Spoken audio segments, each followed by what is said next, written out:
তো আজ রাতেই কাতারে বসছে দ্য বেস্ট ফিফা ফুটবল অ্যাওয়ার্ডসের জমকালো আসর। সবার মনে এখন একটাই প্রশ্ন, দ্য বেস্টের মুকুটটা এবার কার মাথায় উঠছে? এবারের সেরা পুরুষ খেলোয়াড়ের তালিকায় কিন্তু একটা বড়সড় চমক আছে। গতবারের সেরা ৩ জনের কেউই নেই। আর তাই সবার চোখ এখন একজনের দিকে, পিএসজি তারকা উসমান দেমবেলে। তিনিই নাকি এবারের ফেভারিট। আচ্ছা, এই বিজয়ী বাছাই করা হয় কিভাবে? চলুন এর ভোটিং সিস্টেমটা একটু জেনে নেওয়া যাক। দেখুন, মোট 4টা গ্রুপ মিলে বিজয় ঠিক করে। আর মজার ব্যাপার হলো সবার ভোটের মূল্যই সমান। সিস্টেমটা খুব সহজ।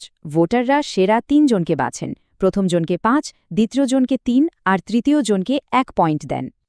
তবে হ্যাঁ, এই নিয়মটা শুধু সেরা খেলোয়াড় আর কোচের জন্য। সেরা গোলের মতো পুরস্কারগুলোর জন্য পদ্ধতিটা আলাদা।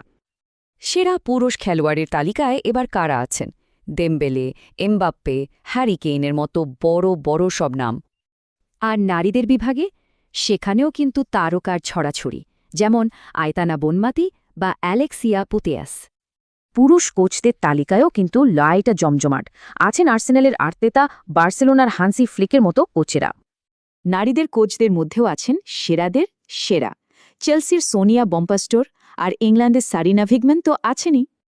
সব মিলিয়ে এই অনুষ্ঠানে মোট 12টা আলাদা আলাদা পুরস্কার দেয়া হবে।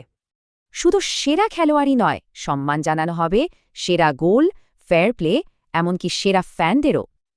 তো এই জমকালো অনুষ্ঠানটা দেখবেন কিভাবে? ফিফার ওয়েবসাইটে, ঠিক বাংলাদেশ সময় রাত 11টা থেকে। এবারের আসরটা যেহেতু চমকে ভরা, তাই অপেক্ষাটা আরও বেড়ে গেছে। দেখা যাক আজ রাতে কারা ইতিহাস গড়েন।